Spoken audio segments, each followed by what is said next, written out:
আসসালামু আলাইকুম। জাতিসংঘের মহাসচিব অ্যান্টনি গুতেরেসের এবার বাংলাদেশের সফর নিয়ে আমি শুরু থেকেই বেশ খানিকটা সন্দেহ করে আসছিলাম এবং এরই মধ্যে আপনাদের সামনে আমি নিজে এ বিষয়ে অনেক ধরনের প্রশ্ন উত্থাপন করেছি এবং সেই সন্দেহ এবং প্রশ্ন এখন এই মুহূর্তে বিএনপি সহ বিভিন্ন রাজনৈতিক দলগুলোর মধ্যেই বিরাজ করছে, তারা খানিকটা প্রকাশও করছে। জাতিসংঘের মহাসচিব অ্যান্টনি গুতেরেসের এই যে 4 দিনের সফর এবং তার ফিরে যাওয়া, এর মধ্য দিয়ে তার বিভিন্ন যে কর্মসূচিতে অংশগ্রহণ করা আমার কাছে একেবারেই নজিরবিহীন মনে হয়েছে। এবং একথা সত্য, বাংলাদেশের রাজনীতিতে ভারত যুক্তরাষ্ট্রের যে সরাসরি কিংবা পরোক্ষ প্রভাব সেটা তো আমরা সবাই জানি। সাম্প্রতিক সময়ে চীনের অনেক ধরনের হস্তক্ষেপ আমরা দেখতে পাচ্ছি, কিন্তু জাতিসংঘের এইভাবে সরাসরি ইনভলভমেন্ট একেবারেই অপ্রত্যাশিত এবং নজিরবিহীন, একেবারেই নজিরবিহীন আমার কাছে অন্তত তাই মনে হয়। কি এমন ইস্যু ছিল যে অ্যান্টনি গুতেরেস 4 দিনের সফরে বাংলাদেশে এলেন? যেই জাতিসংঘের ইউএনএফপিওর মাধ্যমে রোহিঙ্গাদের মাথা পিছু যে খরচ মাসিক $12 থেকে $6 নামিয়ে আনা হলো, অন্য রাষ্ট্র বা সাহায্য প্রদানকারী রাষ্ট্রগুলো তারা কমিয়েছে, কর্তন করেছে, সেগুলো তো জাতিসংঘের মাধ্যমেই বাস্তবায়িত হয়।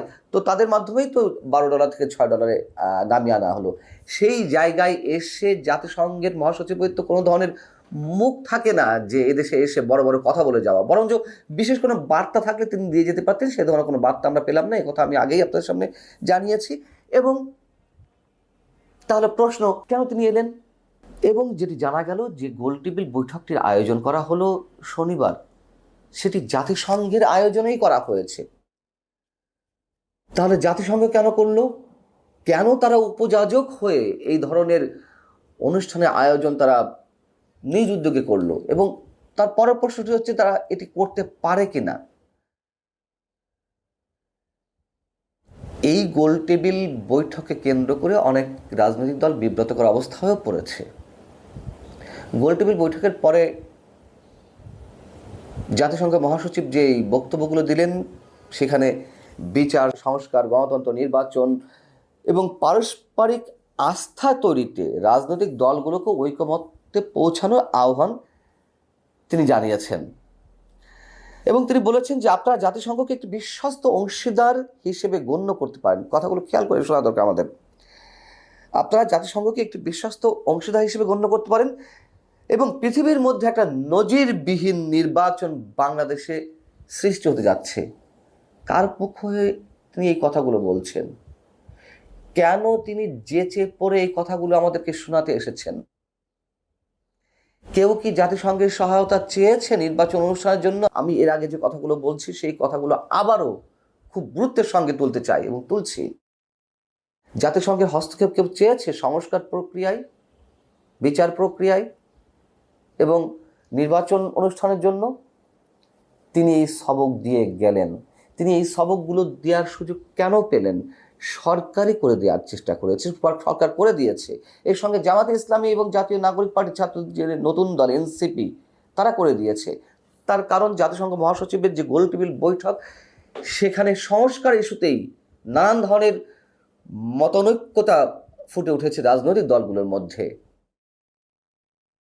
প্রশ্ন হচ্ছে যে বিএনপি কেন গেল এই ধরনের বৈঠকে? না গিয়ে হয়তো উপায় ছিল না, তাদের সামনে সম্মান রাখা না রাখার বিষয়টি চলে এসেছে। কিন্তু বিএনপি প্রশ্ন অ্যারাইজ করতে পারত। সরাসরি সরকারের কাছে বিএনপি প্রশ্ন করা উচিত যে এই ধরনের প্রোগ্রাম কেন জাতিসংঘ করে, এবং বিএনপির সেই প্রোগ্রামে গেলেও এ সম্পর্কে অনেকটা খোলামেলায় মির্জা ফখরুলের বক্তব্য বেরিয়ে এসেছে।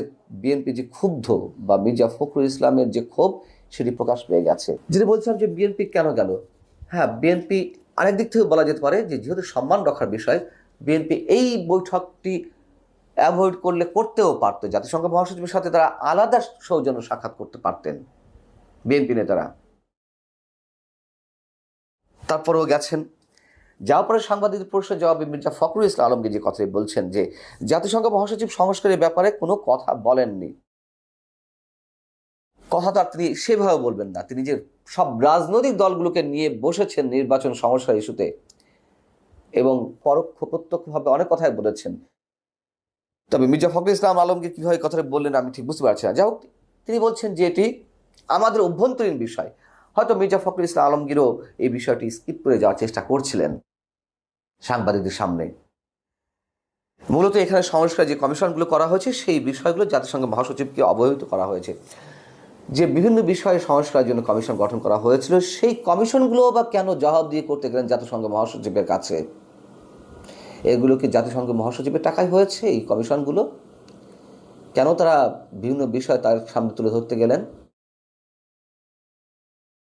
মির্জা ফখরুল পরবর্তীতে যে বক্তব্যটা দিয়েছেন বা তার মুখ থেকে যে শব্দগুলো বেরিয়ে এসেছে, সেটি যে একটা ভয়ঙ্কর প্রশ্নের জায়গা থেকে এই শব্দগুলো বেরিয়ে এসেছে তা আমরা স্পষ্ট বুঝতে পারি। তিনি বলছেন যে আসলে এই গোল টেবিলটা আমি ঠিক বুঝিনি, মানে বোঝার মতো বিষয় না আর কি। তিনি এমনভাবে কথা বলে ফেলেছেন, ক্ষোভ প্রকাশ করেছেন, রীতিমতো বিস্ময় প্রকাশ করেছেন। এবং জামাতে ইসলামীর পক্ষ থেকে সেখানে নির্বাচন, সুষ্ঠু নির্বাচন, বিচারিক প্রক্রিয়া, টেকসই গণতন্ত্র, জাতীয় ঐক্য ইত্যাদি বিষয় জাতিসংঘ মহাসচিবের সামনে উত্থাপন করা হয়েছে। আর জাতীয় নাগরিক পার্টি তারা তো পারলে সব কিছু ঢেলে দিয়ে উদারভাবে একটা বিচার সালিসের মাধ্যমে জাতিসংঘের কাছ থেকে পারলে সব কিছু আদায় করে নেয়, এমন একটা অবস্থা। আমরা ভারতকে আমাদের মুরব্বী মেনেছি, আমরা যুক্তরাষ্ট্রকে মুরব্বী মেনেছি, এখন সাম্প্রতিক সময়ে কেউ কেউ চীনকে মানছি। এখন পারলে জাতিসংঘ আমাদের সব কিছু করে দিয়ে যাও। নাগরিক পার্টির আহ্বায়ক নাহিদুল ইসলাম তিনি জুলাই সনদ থেকে শুরু করে সংবিধান পরিবর্তন, গণপরিষদ নির্বাচন, বিচার প্রক্রিয়া সব কিছু বিষয় সেখানে মামাবাড়ির আবদারের মতন তুলে ধরেছেন। সরকার এ ধরনের একটি অনুষ্ঠানের আয়োজন করতে পারত, যদিও সেটা প্রশ্নের সম্মুখীন হতো। সরকার খুব সুকৌশলে জাতিসংঘকে দিয়ে এই গোলটেবিল বৈঠকটির আয়োজন করিয়েছে, যেটি আরও বেশি সন্দেহজনক। বেশি চালাকি করতে গেলে ধরা পড়ে যেতে হয়, কথা আছে না, এখন সবার কাছে স্পষ্ট খোলাসা। এবং এই প্রশ্ন আবারও খুব গুরুত্বের সঙ্গে তুলছি, অ্যান্টনিও গুতেরেস কাদের এজেন্ডা বাস্তবায়ন করতে বাংলাদেশে এসেছিলেন? কি কারণে বিশেষ একটি পক্ষের এজেন্ডা বাস্তবায়নের জন্য বাংলাদেশ সরকারের, জনগণের কোটি কোটি টাকা খরচ করা হলো? কেন তিনি এ ধরনের মুরব্বিপনা, মোড়লগিরি করে গেলেন? এবং এ কথা স্পষ্ট, জাতিসংঘ এ ধরনের কোনো কার্যক্রমে অংশ নিতে পারে না উপযাজক হয়ে। যদি কোনো রাষ্ট্রের নির্বাচনী প্রক্রিয়া, সংস্কার প্রক্রিয়ায় ইনভলভ হতেই হয় প্রত্যক্ষভাবে, এবং বিশেষ করে নির্বাচনের জন্য, অবশ্যই জাতিসংঘ এসব বিষয়ে মেম্বার কান্ট্রিগুলোর ক্ষেত্রে রেজলিউশন আনতে পারে এবং সে অনুযায়ী তারা কাজ করতে পারে। কিন্তু সেই ধরনের